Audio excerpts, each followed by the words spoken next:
here in California, there were some okay things that happened in our election, the recent election, and there were also some really discouraging things that happened too. Um, some of the good things: Nithya Raman won, Jackie Lacey lost. Some of the bad things: we weren't able to get anything pertaining to rent control through once again, and Prop 22 got through. Now, Prop 22 was a big one that we talked about on the show. It was a bill that allows Lyft and Uber. It was commonly referred to as the Uber bill or the Lyft bill. And it allowed Lyft and Uber to keep designating their drivers as contractors instead of employees and giving them benefits and living wages. Now, Lyft and Uber did a hell of a campaign around this thing. They were sending out emails. They were doing all kinds of promotions everywhere. I'm sure you even saw ads on shows like this even. I mean, they were placing their YouTube ads everywhere. And what they were telling people was that, well, if you vote for this thing, you're taking away flexible driving schedules for our employees, or excuse me, for our drivers. They're not employees, they're contractors. You're taking away their flexible schedules. You're taking away their freedoms. You're taking away their ability to make a living. And they pumped millions into this thing, and enough people bought into it and voted against their own interests. Because in reality, there's no reason at all why Lyft and Uber couldn't change up their app a little bit and have their drivers designated as employees, set a certain workload up, and then once that workload is met, the extra driving that may or may not still be available can go towards the people that are just kind of doing it on the side. The folks that this isn't their full-time gig. This is something that they do on the side to supplement their income. Maybe they're a musician or a painter or whatever else, or maybe they have a business that they're running by themselves and they're not quite making enough to sustain themselves yet, but they want to just kind of be able to dedicate most of their time to that. And then when they need to supplement their income a little bit, they want to be able to do something. It would have been very easy for Lyft and Uber to accommodate everyone. It's a very doable thing. Again, I just explained how they would have done it. They would have had a certain allotment of work that would have been geared for drivers and employees. And once that allotment is met via the app, the surplus, if there is one, would go towards whatever part-time drivers are available. And you could even make them part-time employees. And this whole, the freedom of their schedule. No, nice try. There are flex schedules for employees all over the frickin' world. It happens all the time.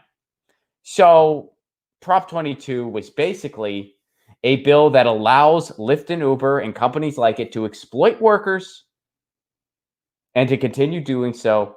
And because of a hell of a propaganda campaign, they got a lot of people to vote against their own interests. And it worked here in California. And what I said on this show was that this is more than just a bill that they wanted to get through in California. This was also a test.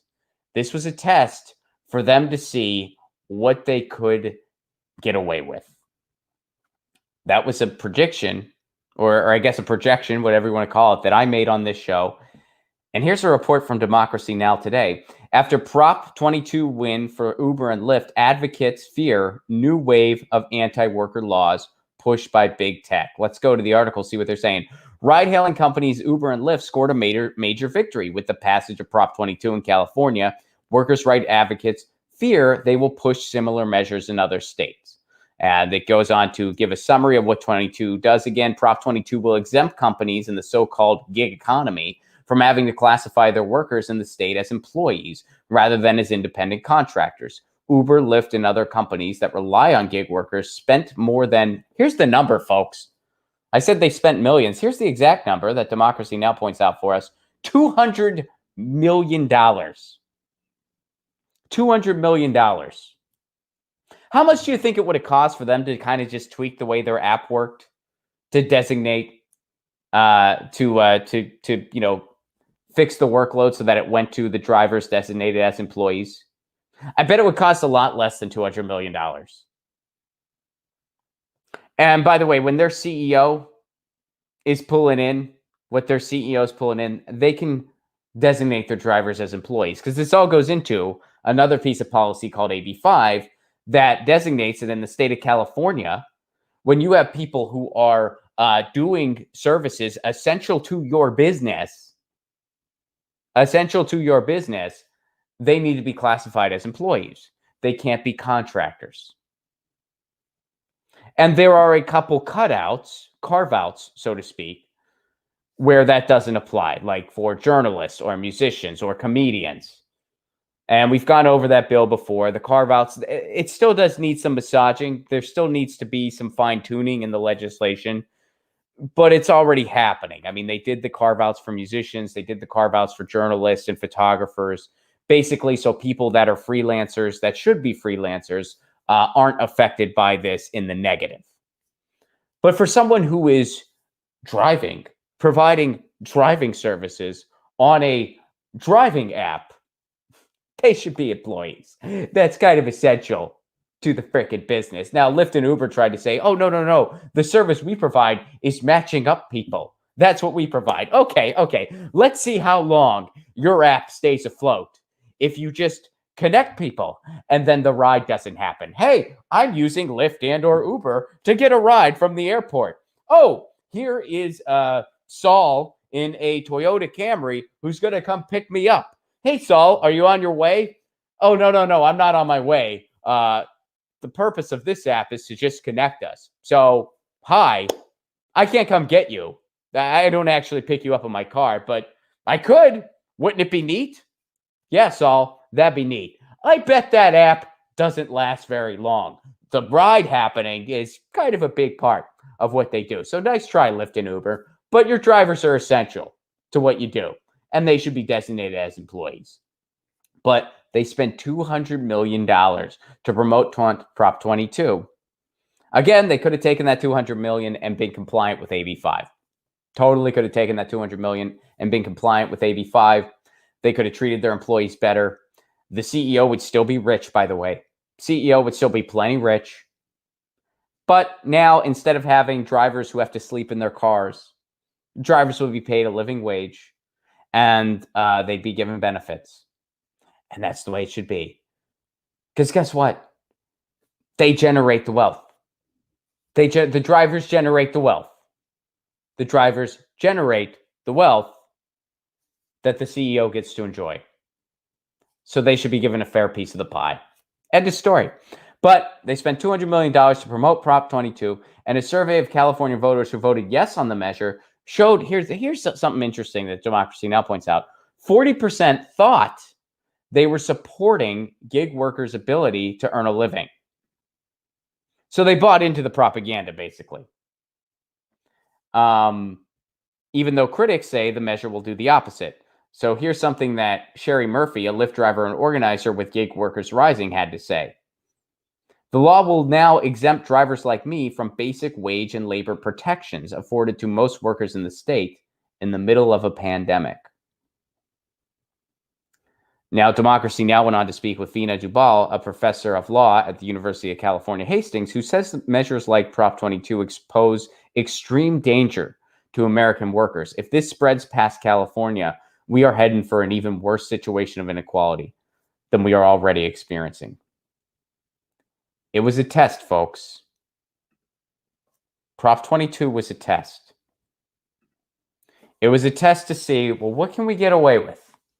What can we get away with as far as what we can do to kind of have workers under our thumb and to get more money for ourselves and less for everyone else, to make sure that our wealth is still generated. The drivers will still generate our wealth, because what choice do they have? We're in a gig economy where jobs are shrinking.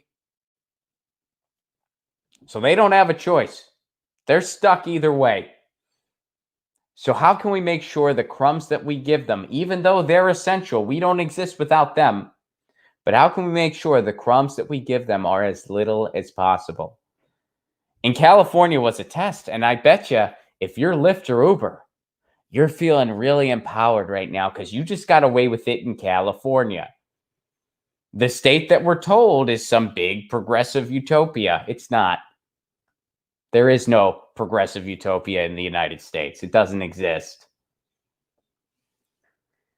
But they're probably thinking, if we can get away with this in California, we can get away with this anywhere. And they're probably right. If this passed in California, it's going to pass in a lot of other states or something like it. So let this be a warning. Learn from our mistakes. Learn from California's mistake. And now keep in mind, a lot of Californians did vote against this thing. A lot of Californians did see through it and did vote. I mean, I was one of them. I didn't, I voted against Prop 22. But a lot didn't, because they bought into the propaganda, and it was everywhere. I mean, I can tell you, especially as someone who lives here, you could not turn your head without seeing a Prop 22 billboard, and it was a pro Prop 22 billboard. Because the people going against 22, the workers' organizations, they didn't have near the resources Lyft and Uber did. So, I mean, you saw stuff about 22 everywhere, and all of it was pro 22. All of it was pro 22, and it was straight up propaganda, getting people to vote against their own interest. It was straight up Orwellian. Hey, support workers by doing something that harms workers. So, learn from our mistake, folks. Learn from our mistake. There will be a Prop 22-esque thing in your state, wherever it is. Wherever you live. Doesn't matter if you're in a blue state, red state. Doesn't matter. They're going to try to get away with this all over the country. Learn from California's mistake. Do not do what we did. Do not let something like this through. Because all this does is exploit gig workers even more so than they're already exploited. So there you go. But that's a projection on this show that, hey, 22 is more than just a bill for California. It's a test. It's a test. And we, the people in California, we failed that test. We failed. I know sometimes there's a habit on shows to kind of polish a turd or put a bow on a loss. But I'm, and I guess it's the Midwesterner in me. I don't know what it is, but I don't polish losses. I don't polish turds that are losses. This was a loss. Letting 22 through was a loss. We lost. And we got to learn from that loss. And the only way we can learn from it is to try to make sure it doesn't happen in other states. So learn from California's mistake, everybody else. And when something like this sprouts up in your state, which it will, vote against it full-throatingly. And you're going to be up against millions of dollars in propaganda. That's what you're going to be up against. Get your news on with Ron. Don't you want to know what's going on? We're getting our news on today. Get your news on with Ron. Don't you want to know what's going on? We're getting our news on today. Yeah, yeah, yeah. You can tweet me an article at Ron Placone. We'll go through it together and